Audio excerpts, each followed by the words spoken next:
कौतुक मिळालं तर आनंद घ्या, नाही मिळालं तर स्वतःला कमी समजू नका, स्वतःवर शंका घेऊ नका. कोणाच्याही शब्दांनी तुमच्या कामाचं मोल वाढत नाही किंवा कमी देखील होत नाही.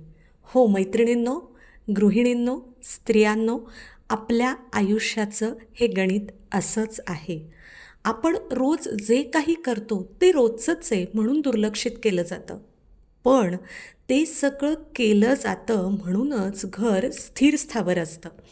त्यामुळे कोणी तुम्हाला काही म्हणो न म्हणो ह्याचा प्रश्न तुमच्या आत्मविश्वासाशी आणि आत्मसन्मानाशी असलाच नाही पाहिजे.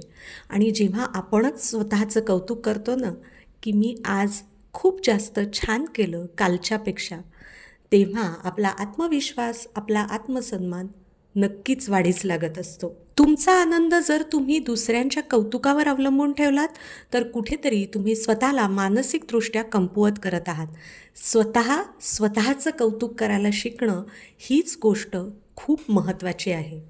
इतरांनी अप्रुव्हल द्यावं, अप्रिशिएट करावं ह्याच्यावर आपलं मन दुखावून घेण्यापेक्षा आपल्या मनाचं कौतुक, आपल्या स्वतःच्या कामाचं कौतुक हे आपल्या मनात ठेवणं हे जास्त गरजेचं आहे आपल्या आनंदासाठी आणि आपल्या मानसिक स्वास्थ्यासाठी. आपण रोज जे काम करतो ते उपकार म्हणून नाही, तर जबाबदारी म्हणून प्रामाणिकपणे अतिशय व्यवस्थित पार पाडतो, ही गोष्टच आपल्याला आत्मसन्मानासाठी पुरेशी असली पाहिजे, आपल्या आत्मविश्वासासाठी पुरेशी असली पाहिजे. कुणी कशाला मोल ठरवायला पाहिजे? कारण की आपले न दिसणारे कष्ट हे खूप अमूल्य आहेत. त्याच्यामुळे कोणी त्याचं मोल करेल, कौतुक करेल ही अपेक्षा ठेवून निराशा, दुःख, राग हे अजिबात पदरात पाडून घेऊ नका. त्यापेक्षा जास्त आनंदी राहण्याचा प्रयत्न करा.